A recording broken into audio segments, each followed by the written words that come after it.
Welcome to Inside Scoop with Sean Emery. Every week we are examining something new, bringing you closer to companies, sectors, and themes.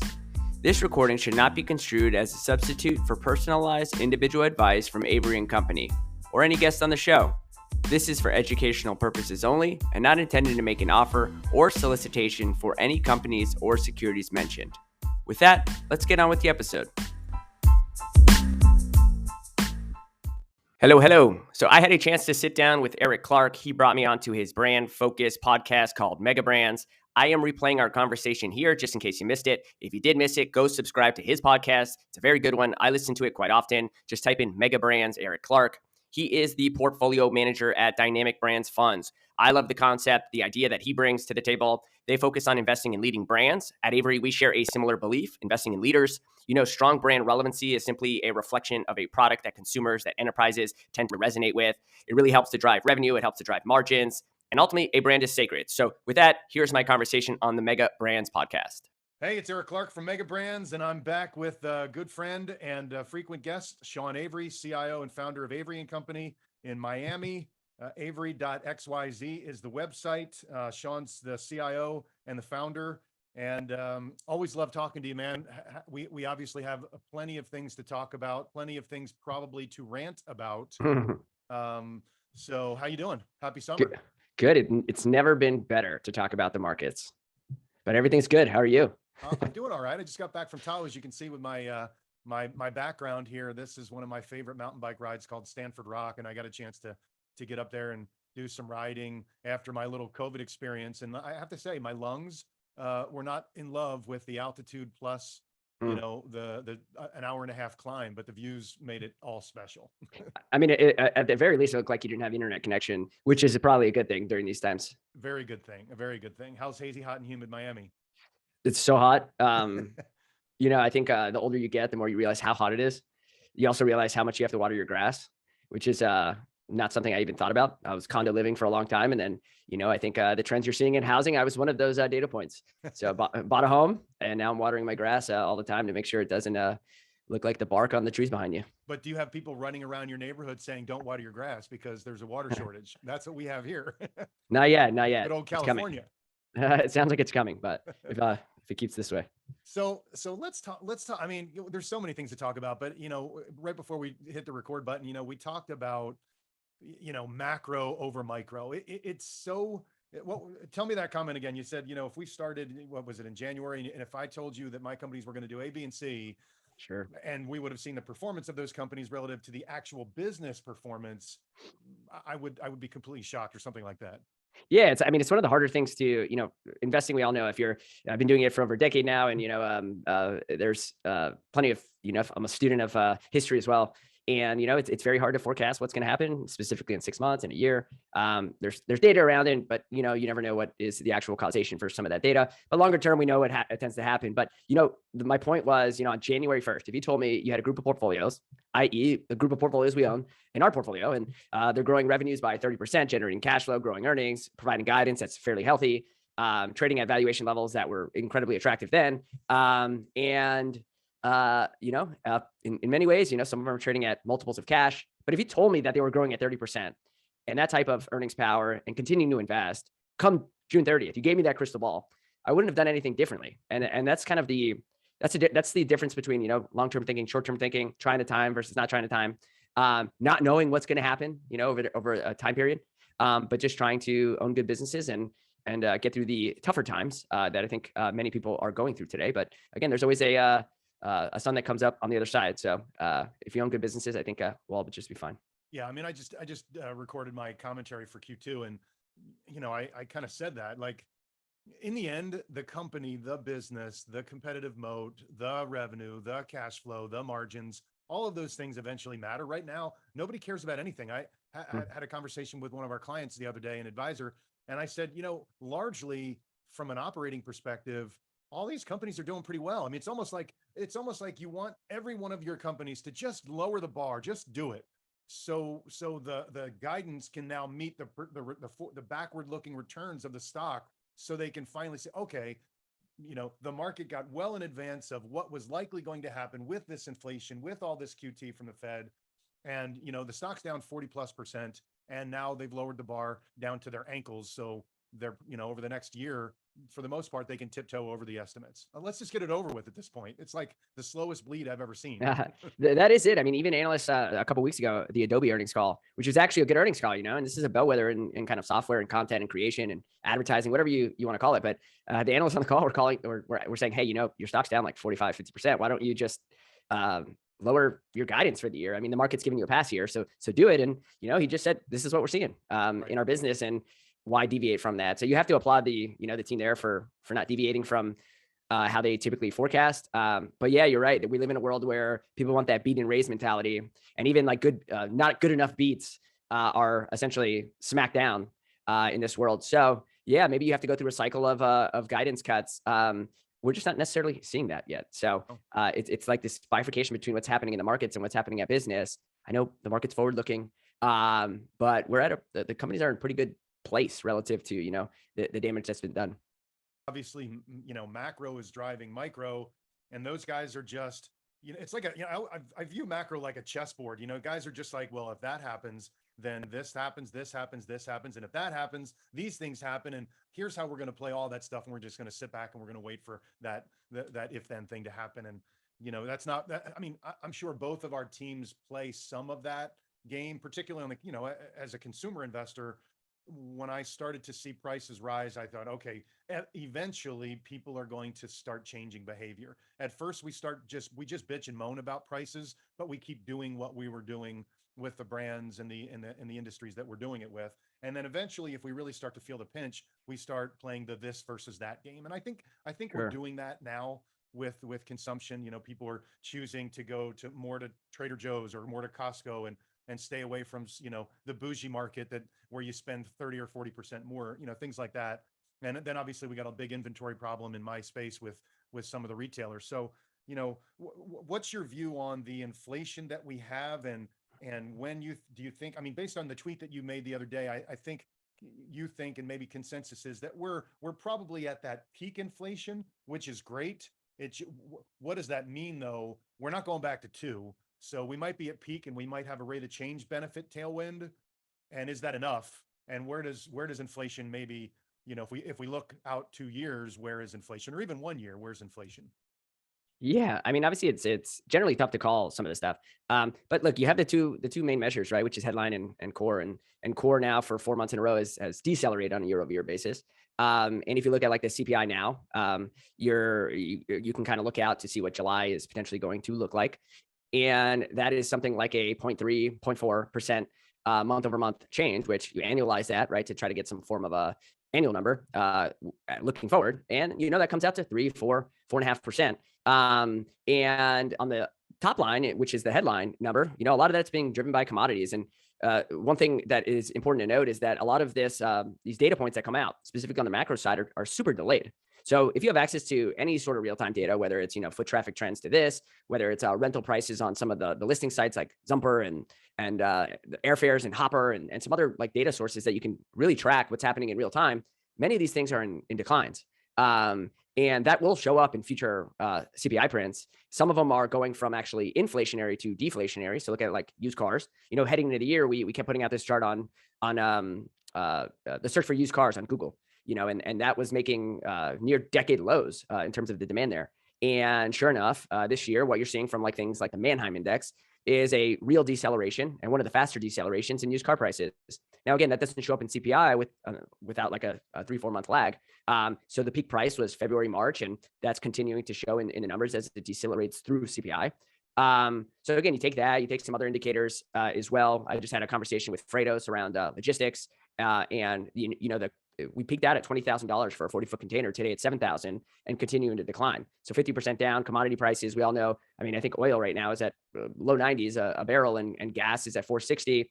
We can go back and forth of refining and what that means for the future of gas prices. But generally speaking, I think we're from a data perspective past that peak of very much accelerating inflation, which it's that change of tune that I think is important to be aware of. Yeah, I mean, my working thesis with my team has been inflation peaks. You get that one data point, that 1 month, maybe it's next month. I suspect it will be. where you have a slight deceleration, and you can point to all of the inputs and kind of extrapolate out where that'll lead to another deceleration. When that happens, I do think there's a pretty ripping rally in equity prices.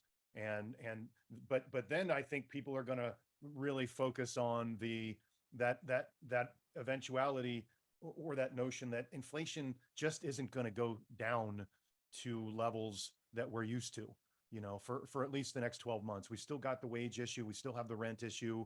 And then as an allocator, you got to decide, okay, in a four, let's say we go to four. I haven't looked at it for a month or so. I can't remember what the 2 or 3 year inflation forwards look like, but I think it was somewhere around the 4%. So, okay, let's say we have inflation at 4 for the next couple of years. It's structurally higher than we're used to.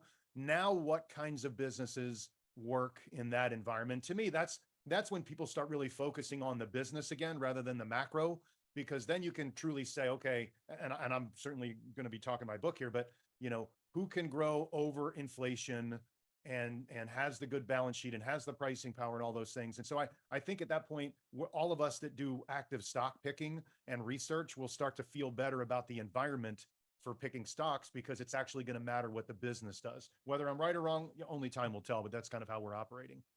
Yeah. Yeah. So, I mean, I guess the framework is really around like what could work in an environment like this. Again, it comes down to being able to own the environment.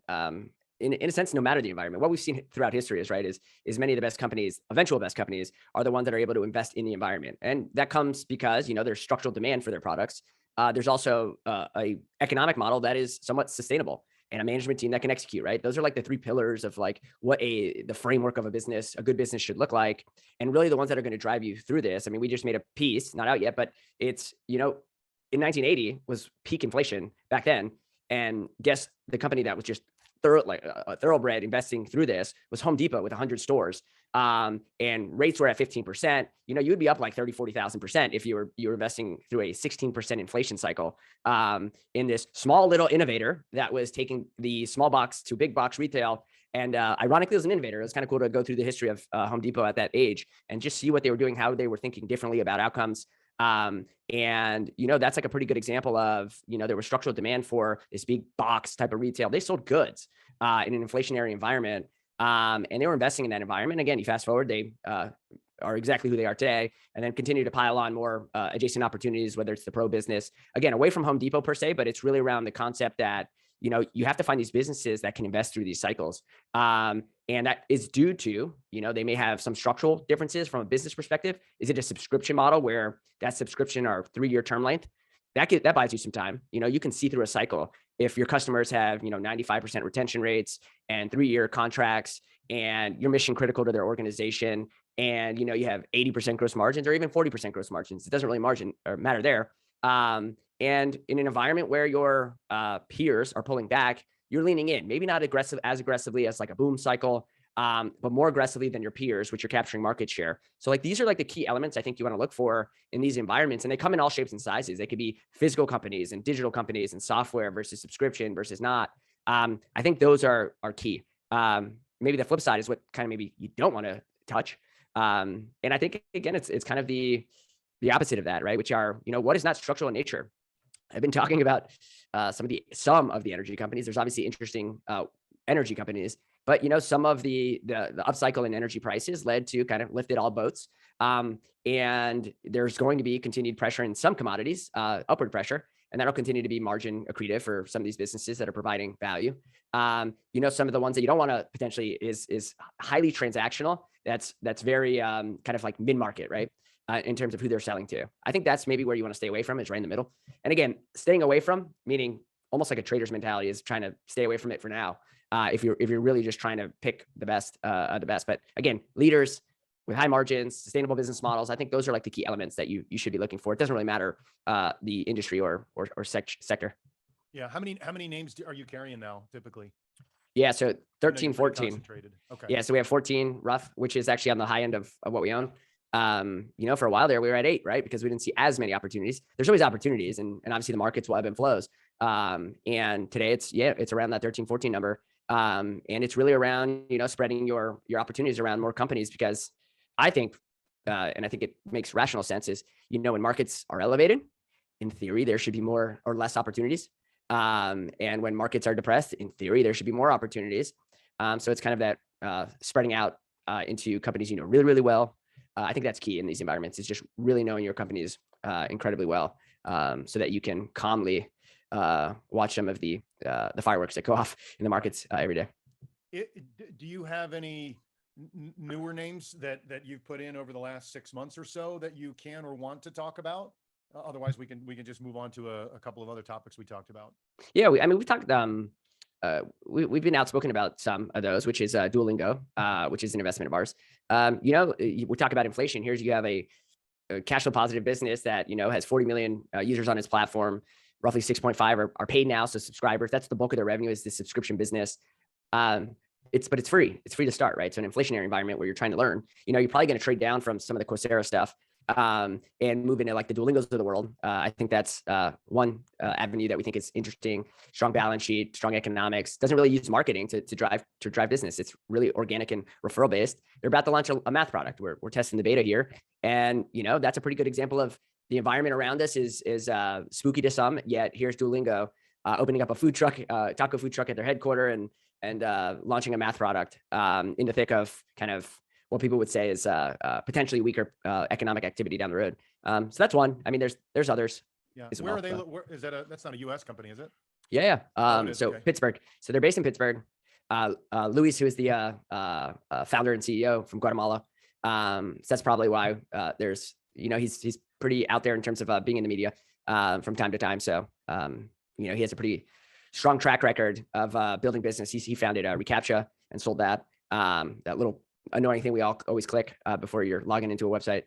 Yep, that was him. And now he's Duolingo. So it's a pretty interesting story, to say the least, that we think not too many people. There's a lot of brand awareness, but I don't think there's a lot of investor awareness. Okay. Yeah. In December, when we do our updated brand analysis, and I always try to pull in, at least 10% of, kind of emerging brands. So I'll get to know that one a little bit. I'll put that one on my list. Definitely a brand. We talked about buy now, pay later. So now that we've seen the meteoric rise and the meteoric crash, I mean, do you have any thoughts? I was amazed at, first off, I was surprised that Klarna never went public and monetized. And I was even more amazed at the down round that they experienced from, what was it, 40 something billion in valuation down to like 6 or 7. I mean, what a painful down round that was. So talk to me about the buy now. I mean, as a consumer, I've used it a few times. I don't know that I'm the ultimate demographic, but I've used it a few times. It kind of takes the edge off and makes you feel good about buying something that, like a guilty pleasure. Buck Mason for me, a men's retailer, online retailer. I've done it, when it pisses my wife off and I'm just like, hey, I just buy now, pay later. I got 4 shirts. At least they're the best shirts in, for men, at least for my body type, because they cut off right at the waist. Good shirts. I don't have the dad bod yet, so I don't want the dad bod shirt from Under Armour. No. Yeah, I mean, buy now, pay later is an interesting space. I think there's a misunderstanding of the space, which is really two things. Is one, that the average customer on there is actually paying these things with a debit card.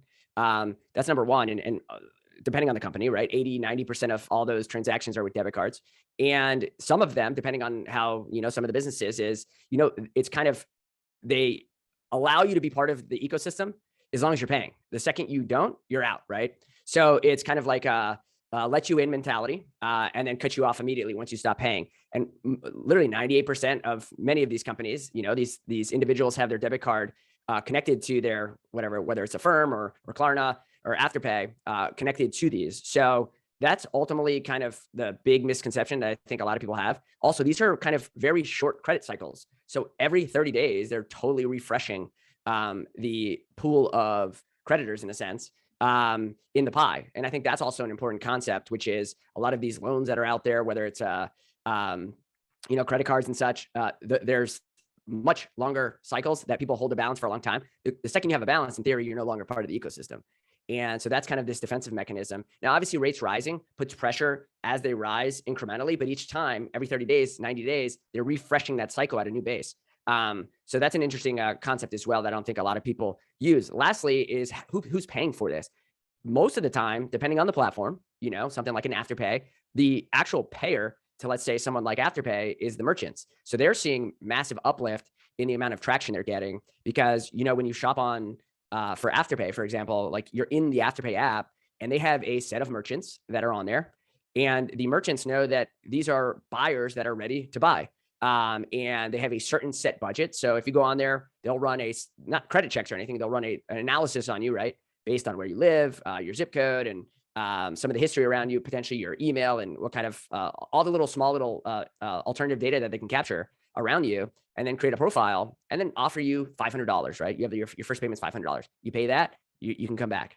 And these ecosystems of merchants and buyers is really advantageous to the merchants, because again, you have buyers ready to buy that have a credit already there saying, hey, you can purchase X amount of dollars. So, there's this interesting dynamic or marketplace effect that's happening that I think is highly valuable, and the merchant's paying for it. It's not even come from the consumer in most cases. Again, there's some elements around that as well, where, some have APRs, like in a firm, for example. And like if you don't pay, sometimes that you can have a balance, right? It's just depending on the different ecosystems, and they're evolving all the time. But again, I think there is this misconception thinking that it's the worst people come on there, and so that it's this horrible pool of users.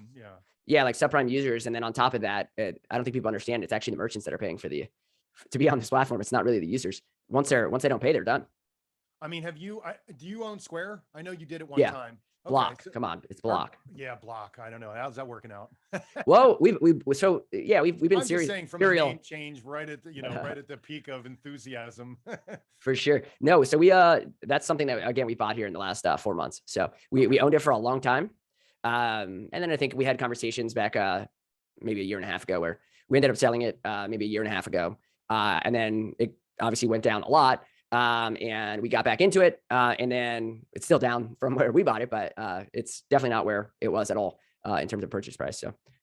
So, we still think yeah.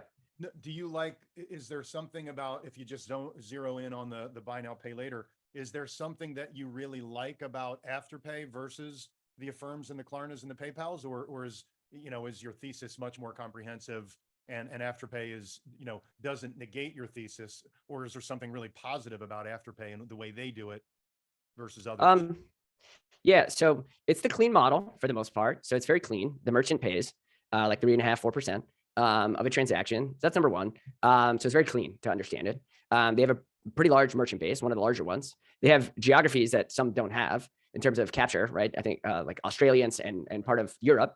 Affirm's big in the US. So if you think of like synergies for someone like a Block. So like there's the companies specifically, and then there's like what works better for someone like a Block, which is, Block's trying to move international. Cash App is the number one finance app in the US, but doesn't have really that big of an international presence. So here you have one of the bigger financial apps internationally.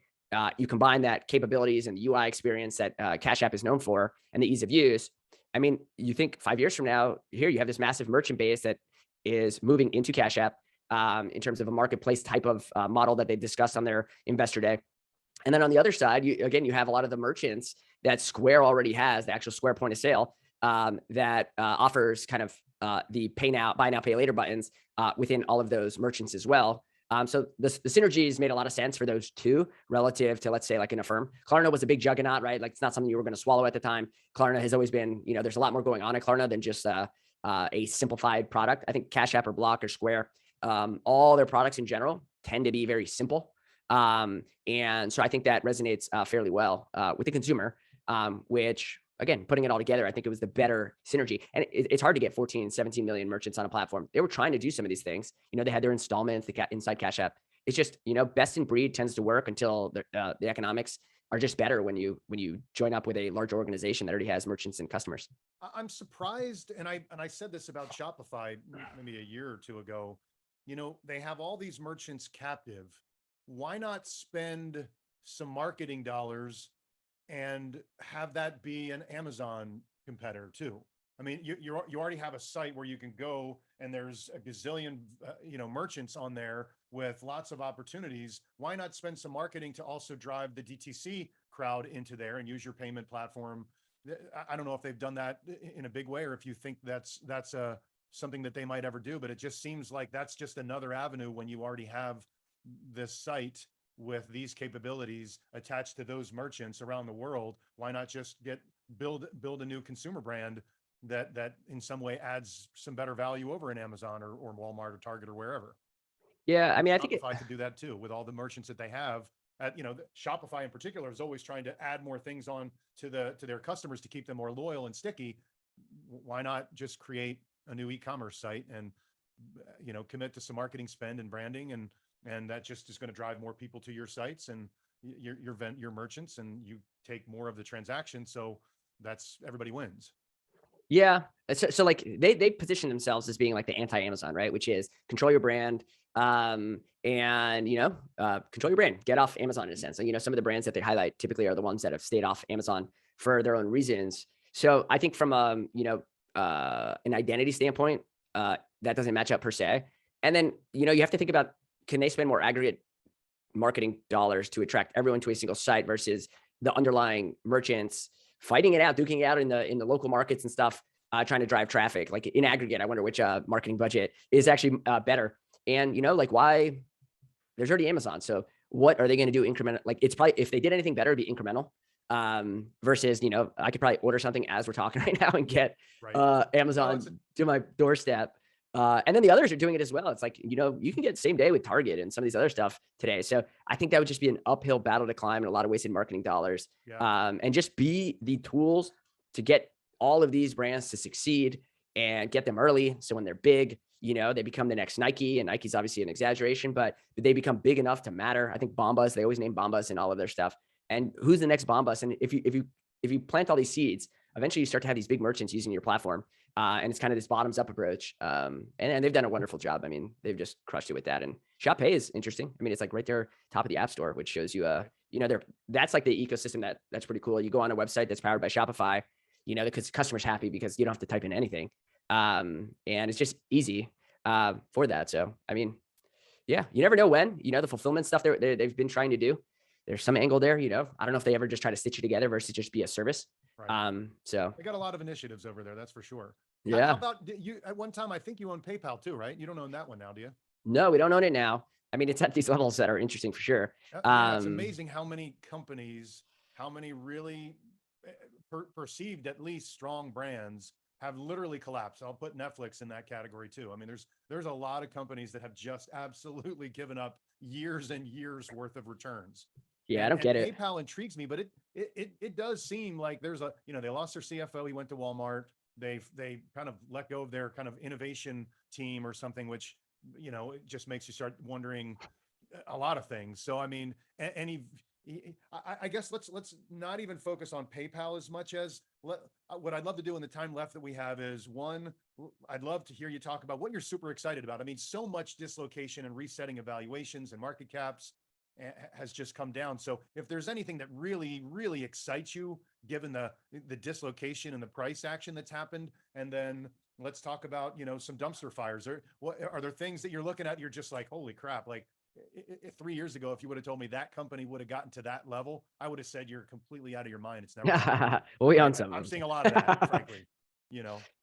So yeah, go with the passion stuff. I mean, is there anything that just you're super excited about that you may own or may not own that you're starting to think, okay, this is enough?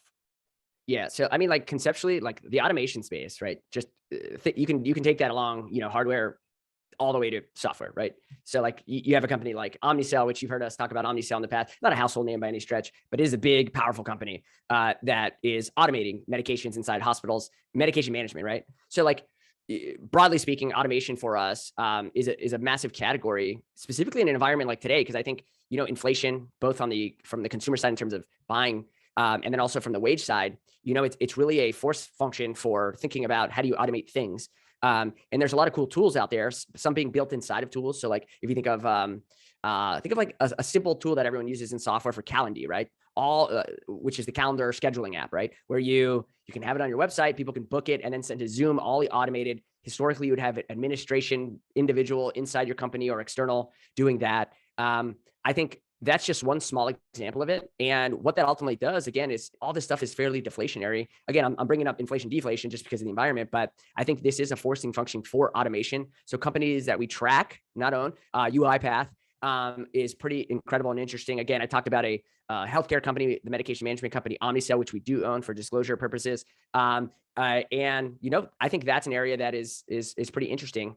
Freelancing and remote work, whether it's the Upworks or Fiverr's we're owners of. Very interesting space to say the least. I think again, it goes back to the same thing I just said. This is an environment where wage pressures are rising. The need for skilled labor is increasing, but that cost of skilled labor is increasing at the same rate.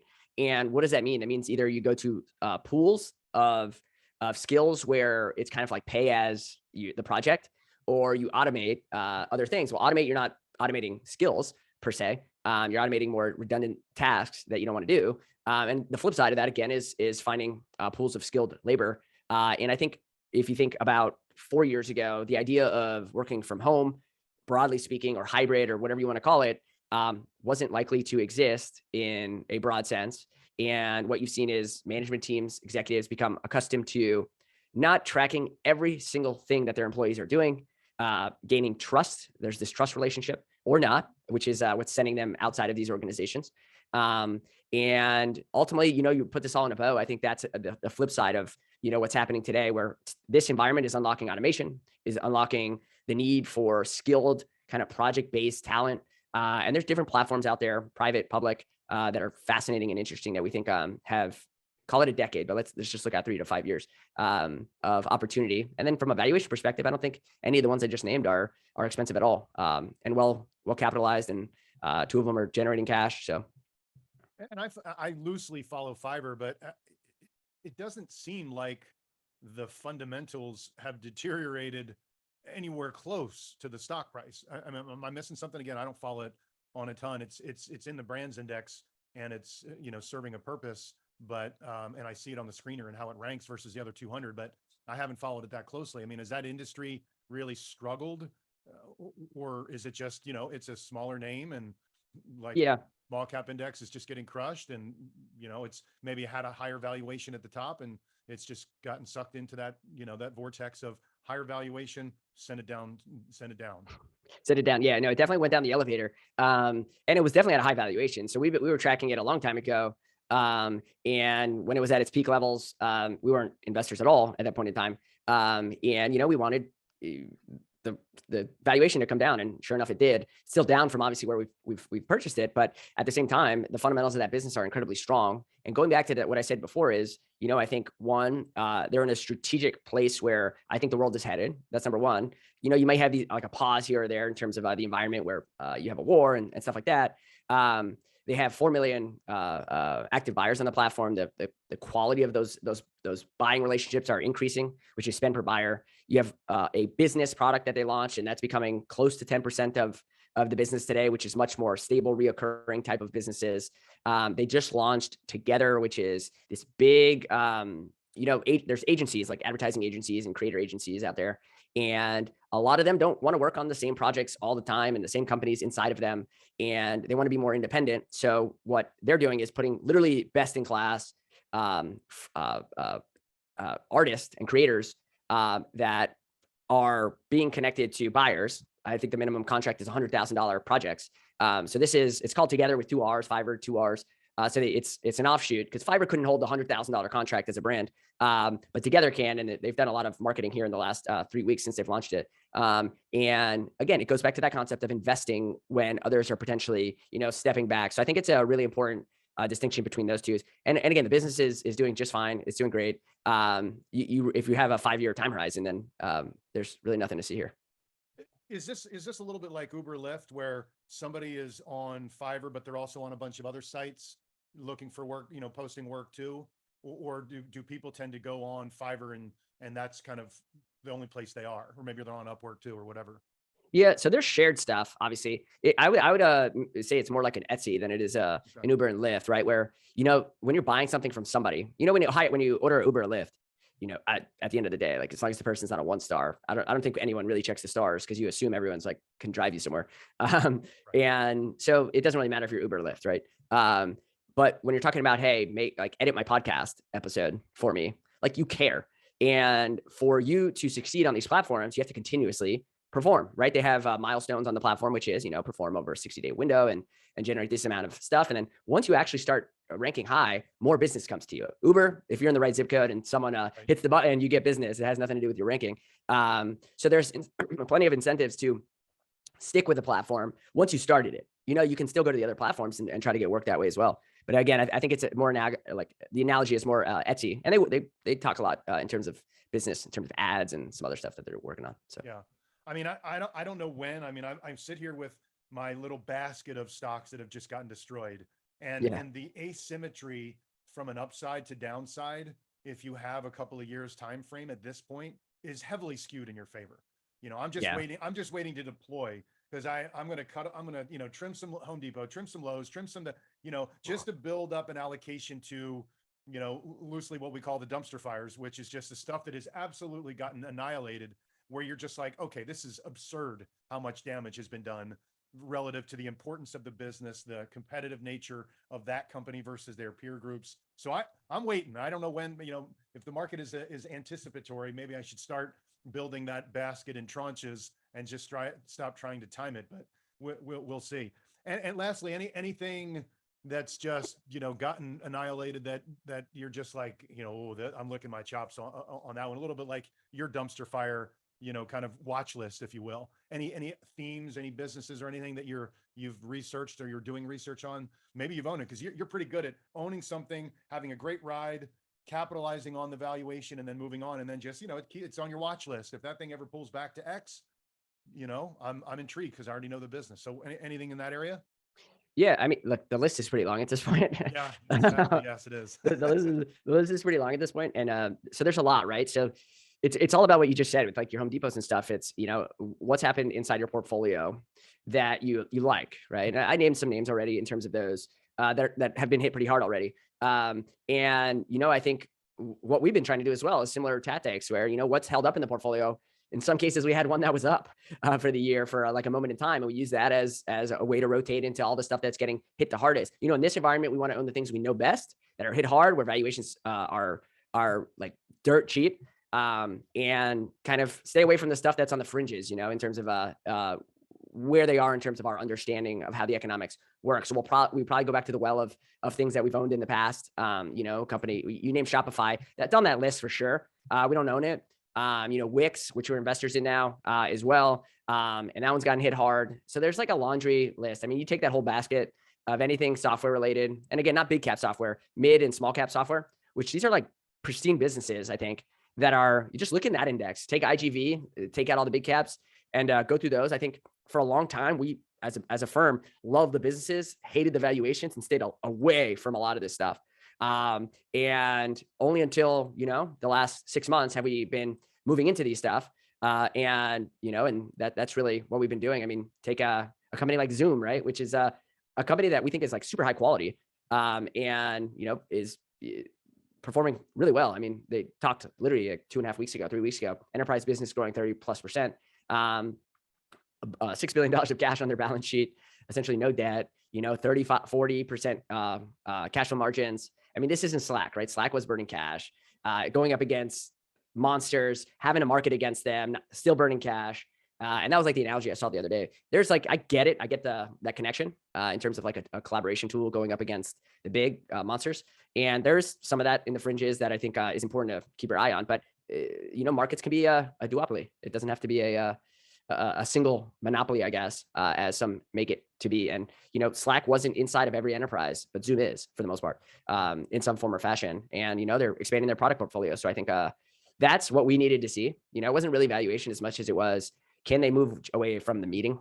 And, we're on Zoom right now. Why? Because, I think it works. I'll be honest, I haven't been on a Teams call. I haven't been on one in a long time. Maybe one. We use Teams. Right. So internally, you're using Teams. Sales teams are using Zoom.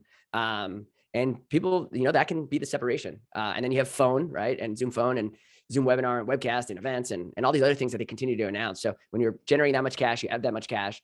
They're about to hopefully here go on a serial acquisition spree. And they have $1 billion or $2 billion buyback. So, in place. Eventually it'll matter. I mean, Zoom is definitely in that list. And I don't know if you follow Qualtrics. It's a Yeah. really interesting company, and from a brand perspective, and do what they do with brands.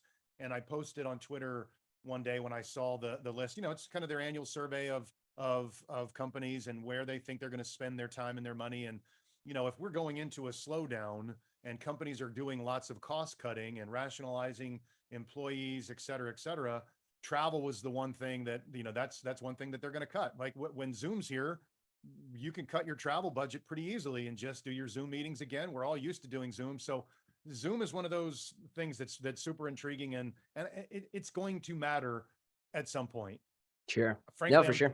I'm surprised it hasn't mattered already, because the numbers have been pretty good. And you get a pop out of a quarter and then they sell it right off because nobody wants anything related to tech or high beta or higher valuation. But it's not even that expensive at this point. Nah, if you So if you do enterprise value to cash flow, it's cheap, and it's like, I mean, unless you think this thing is going to be a structural decliner, then that should be the worry. But that should be for any company. But if you even think it's going to be remotely stable and strong, like, again, it goes back to what you said. There's a lot of companies that have been hit really, really hard, and this was one we've been eyeing since the heydays of Zoom 350% growth, and we were getting asked, why don't you own Zoom? Why don't you own Zoom? And we're like, well, it's a single product, and it's $100-something billion valuation, and this is the revenue you're doing. This is the revenue they would have to do, and the margin they would have to do to get to this valuation. That's going to take like 10 years of X% growth. I'm not betting on that. And at some point, it got to a point where valuation was attractive, plus the product expansion, and that was more the key point, which is, in order to grow and be successful over decades, you need to continue to improve your product, grow into new markets. Home Depot was that prime example of growing into new markets regionally. And Amazon was a book company. So you better, if you think a company is going to be a one-way highway, then that's not the best way to find kind of longer-term opportunities. Well, speaking of automation, I look forward to when Amazon can finally roll out that technology, because every time I wait in line at the grocery store or anywhere, you're just like, the technology just needs to be rolled out. I mean, I guess it's just much more difficult to make really work at scale without having too many errors. But at some point, we're going to have that technology. It's going to be wonderful, and then they're going to license that technology. Have you ever owned Amazon, by the way? I think we have a couple minutes left, but I have. Yeah. I have. Yeah, yeah. So I heard it. I owned it a while ago, pre-Avory. So Okay. it was definitely pre-Avory. Again, I think the thing there is you had to bet on AWS. So anyone betting on the commerce business for the last decade, I think is lucked out by the AWS business and probably not even understanding what it was.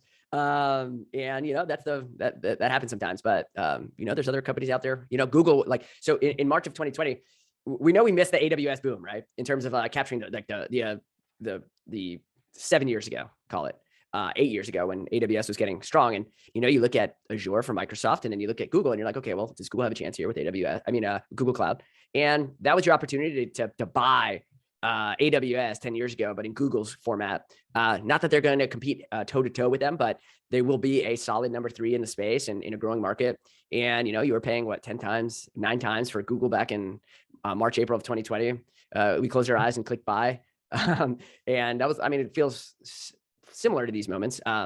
But that's like very like analogy. Like the analogy is pretty close to AWS and Amazon, where you're investing in search, but Google Cloud was really been driving force over the last year and a half. So, well, I'll take Google search over Amazon retail from a business fundamental for sure, operating metrics perspective. Someday somebody's going to write the book about, okay, the story would have been very different for Amazon shareholders, for Jeff Bezos, if they would have just stayed in their lane. Like, it probably wouldn't be the brand that we know, the stock that we know, save X the last 18 months. But I do feel like they're set up for a decent, catch up, even if it's a little more asset heavy these days than I would like.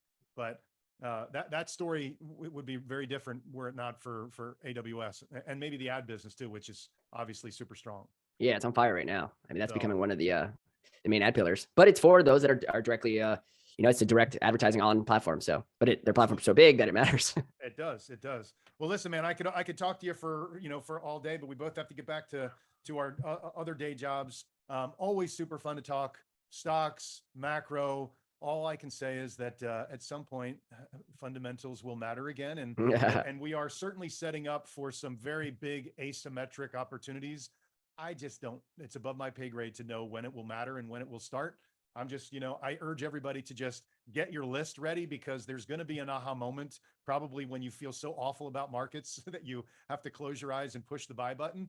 I don't know when that is, but the opportunities are going to be pretty stellar. So maybe the next one let's endeavor to actually have called the bottom and Talk talk next about the week. asymmetry whenever that is. And I hope to God it's not 6 to 12 months from now. Yeah, I know. I don't think so. So Yeah, hopefully me we're neither. talking much sooner than that. Absolutely. All right, buddy. Well, it was great to talk to you. Thanks again for your time and your wisdom. And we'll chat with you later. Have a good rest of your summer too. Awesome, Eric. Good See ya. stuff. See you, Sean. Bye-bye.